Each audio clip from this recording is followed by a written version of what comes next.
Hello and welcome to the Ortho 4-View Knee tutorial. By the end of this tutorial, you will understand and be able to communicate the reasoning behind why and how we position patients for the orthopedic knee series, and will have the necessary skills to correctly position patients for high-quality images and to make corrections when errors occur. Orthopedic doctors, or orthopods as they are known, are specialists in the operation and repair of the human skeleton, including muscular and tendinous tissues.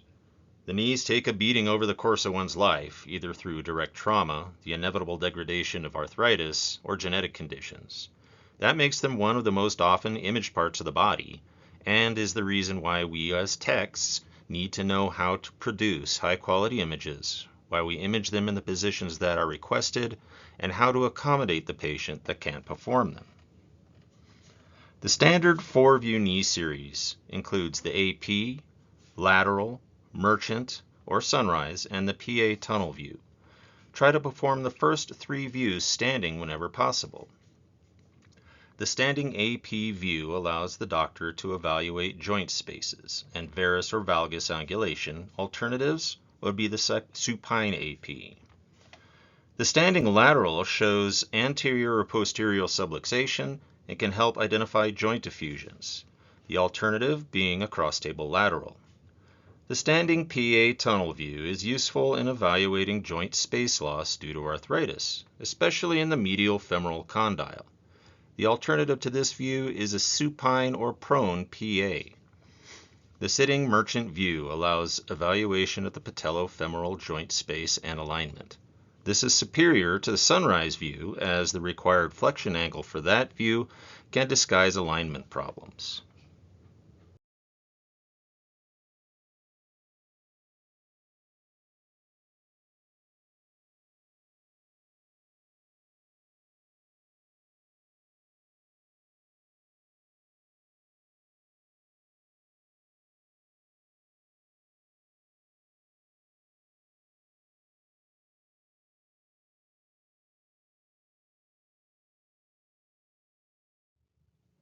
The standing AP view is the best starting point, as it is the simplest to perform and can allow the tech to gather information on the patient's anatomy that can help with subsequent positioning. For instance, in this image, the patient has had a left hemiarthroplasty to correct medial collapse.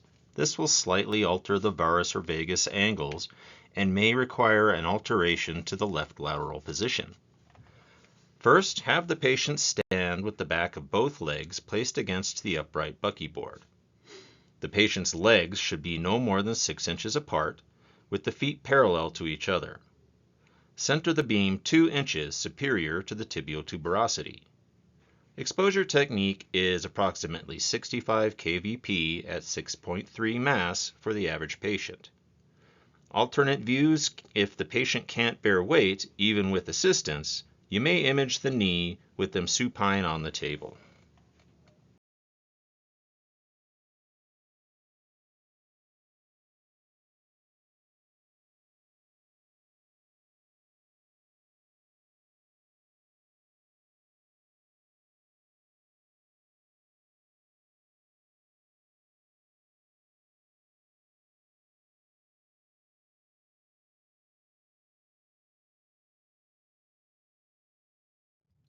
The standing lateral view is one of the more challenging views and requires a good communication skill set and the ability to recognize and correct poorly positioned views. Have the patient stand with the lateral aspect of the knee against the bucky, in line with the center AEC. Then instruct them to step back with the opposite foot and perform a mini lunge, with the imaged knee bent at about 20 to 30 degrees angle. Next, add a 3 to 5 degree cephalic angle to the tube to superimpose the femoral condyles. Exposure technique is approximately 65 kVp at 5 mass for the average patient.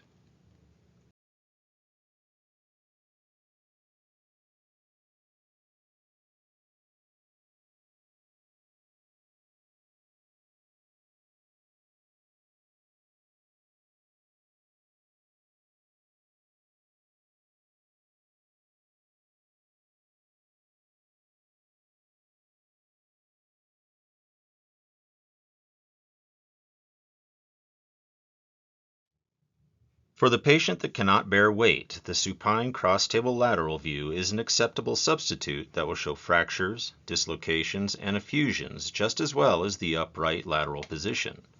Have the patient lay supine and support the imaged leg with the knee flexed approximately 20 to 30 degrees. Manipulate the tube to project laterally over the plane of the table. Apply a 3 to 5 degree cephalic angle along the patient's mid-coronal line to superimpose femoral condyles. You should reduce your exposure technique by about 50% to account for the lack of a grid.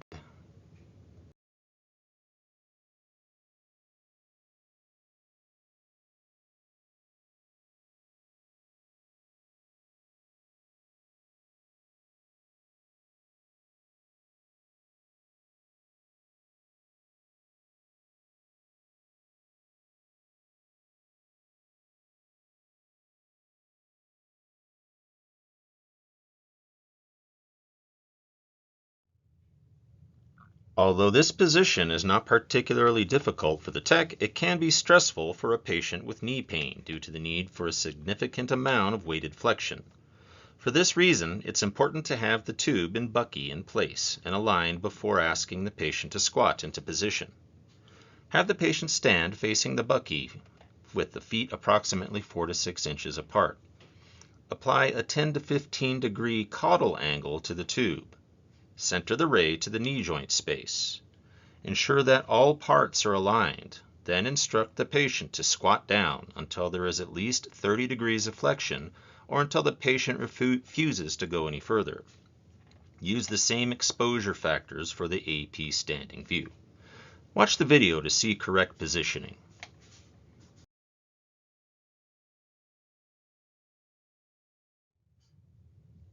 For the non-weight bearing patient, the tunnel view can be performed on the table and is called the notch view. Place the patient in the supine position, knee flexed approximately 30 to 45 degrees. Apply a 15 to 20 degree angle cephalic to the tube and place the central ray at the inferior pole of the patella. Be aware that a supine view will not demonstrate joint space narrowing as effectively as a standing view will.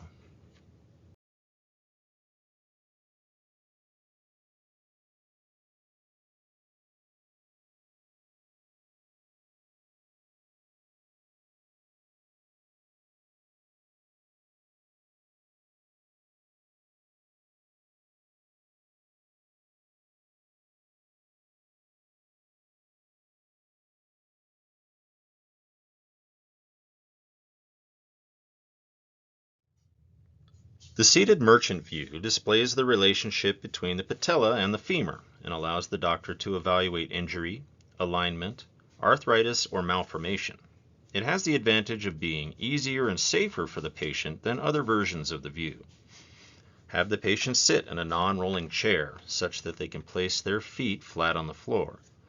Place a step stool in front of the patient and ask them to put both feet under the step. Place the image receptor on the stool.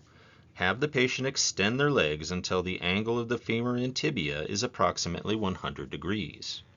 Turn the tube head at an angle to between 27 and 33 degrees. Depending on the patient's bodily habitus, don't place the tube too close to the patient's head. Align the central ray to the patellofemoral joint approximately 1.5 inches below the apex of the patella.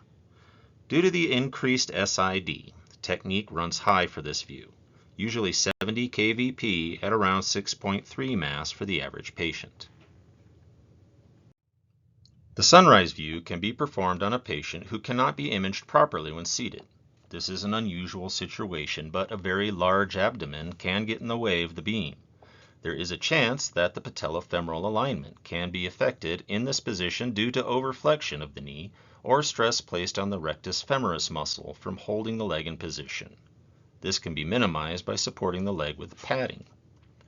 Have the patient lay supine with their feet no more than 12 inches from the end of the table, with knee flexion at approximately 120 to 130 degrees. Angle the tube head 20 degrees up from the horizontal and place the central ray 1.5 to 2 inches inferior to the apex of the patella. the patient will need to hold the cassette. If they are unable, you will need the help of a coworker. Exposure technique is the same for the merchant view.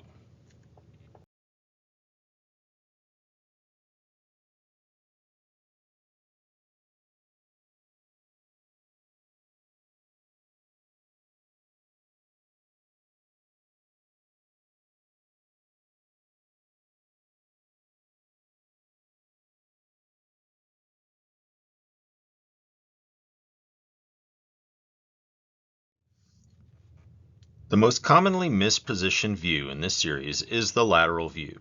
This is due to the challenge of communicating motions needed for the patient to assume the correct position, interference of adipose or muscular tissue, pain in the joint, or variations from typical anatomy. That is why the tech must have good knowledge of joint anatomy and correction methods. Figure 1 shows a well-positioned lateral knee, with the femoral condyles superimposed, allowing clear diagnosis of joint spacing and alignment. Figure 1a shows a rotated knee joint, turned a few degrees away from the bucky. Figure 2 shows the lateral condyle, outlined in blue. It appears somewhat in front of the medial condyle, outlined in red in Figure 3. Also note that the blue arrow pointing to the divot in Figure 2. This is a typical anatomical feature of the lateral condyle and can help in identification. A more common method is to observe the posterior aspect of the distal femur. The red arrow indicates the lumpy or rough appearance of the medial adductor tubercle. In order to correct the rotation in this example, the part must turn such that the medial condyle appears to move forward, while the lateral condyle should move back until they are superimposed. Since the patient is positioned with the lateral condyle against the receptor, we must rotate the leg inward or toward the relative to the bucky. Conversely, if the smooth portion of the lateral condyle were visible behind the rough one, we would need to rotate the leg from or out relative to the bucky. This mnemonic then is rough it in and smooth it out. Here we have an example of an internally rotated knee in Figure 2. Note the smooth appearance of the lateral distal femur. This indicates that the knee should turn out from the receptor in order to superimpose the femoral condyles.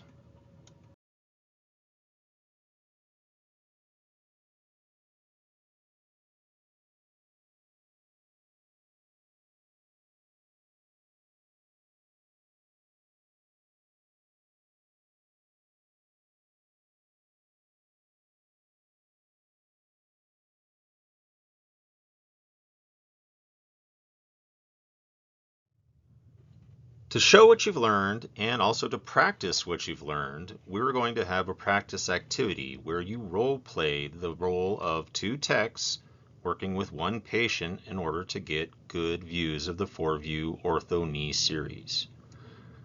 What we'll be doing is to simulate various patient abilities. We'll have fully mobile patients. We'll have those who need assistance, like an elderly person needing a walker, and we will have a wheelchair-bound patient who is unable to stand. What you'll be graded on is your ability to communicate the needs of the exam, how well you sequence the views depending on what your patient can do, how you accommodate those patients who can't perform optimally, and your professionalism throughout the exam.